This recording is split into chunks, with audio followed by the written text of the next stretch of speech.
Okay, so talking about consistency and just kind of following up, you've accomplished putting things in place that are going to help you be consistent. But now there's the actual follow through. Now there's actually doing it. So here's some stuff that you can do. Here's 3 steps that you can do, and that you can think about that are going to help you make sure that you ensure that consistency the way that you need to in order to achieve those goals that you've set. Okay. So you put the steps into place, and you haven't achieved the goal yet. So now what, right? So number one is keep moving, hopefully forward, but if not, keep moving. You got to be able to and be willing to accept failure. You got to be willing to accept the fact that everything's not going to go as planned. You know you've heard people say practice makes perfect, and then other people will correct them and say practice doesn't make perfect, practice makes permanent, right? So what that basically boils down to is accepting the reality that consistency doesn't equate to perfection. What consistency equates to is as a thread or a habit or a very common way of doing things, and how you practice is how you're going to perform. So consistency doesn't make perfection. Consistency just makes permanent, for lack of a better way of putting it. So you have to be willing to accept failure and move through that to realize that you're not trying to be perfect in what you do. You're trying to be consistent enough to make sure that you have the best possible habits.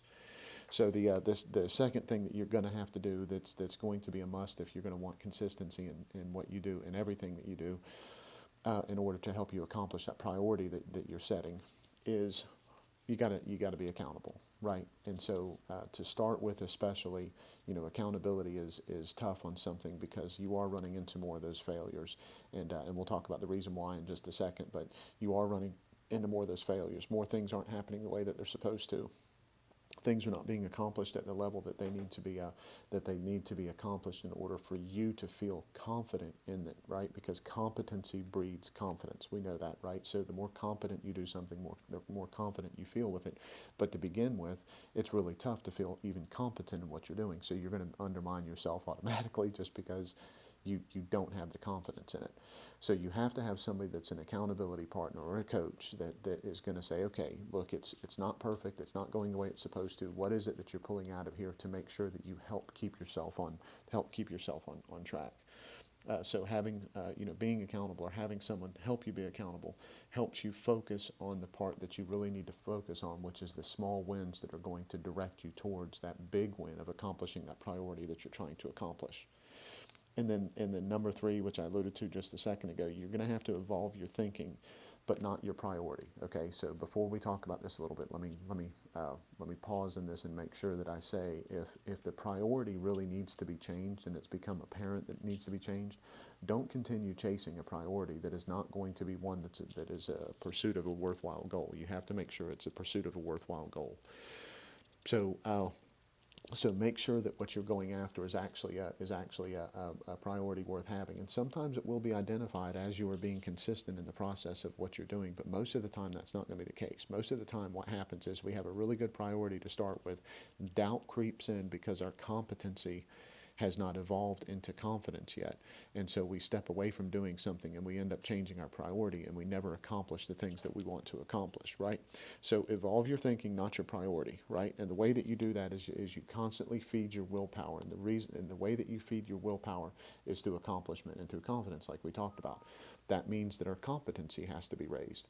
So what that means is as we're running into obstacles, as we're running into these failures along the way, as we're talking to our accountability partner and they're saying, okay, why did this happen and how come this has happened 2 times in a row and stuff like that, we have to be willing to adapt our mindset and adapt our skill set in order to achieve that level of competency that's going to turn into confidence. That's what we have to be willing to, that's the conversation that we have to be willing to have with ourselves is my mind in the right place to do this? And if my mind's in the right place to do this and I'm still failing on a regular basis and my accountability partner is saying something needs to change or I know that something needs to be changed, is it my skill set? Is it something that needs to be adjusted or changed that will allow me to strengthen my willpower to stay on track the way that I need to stay on track?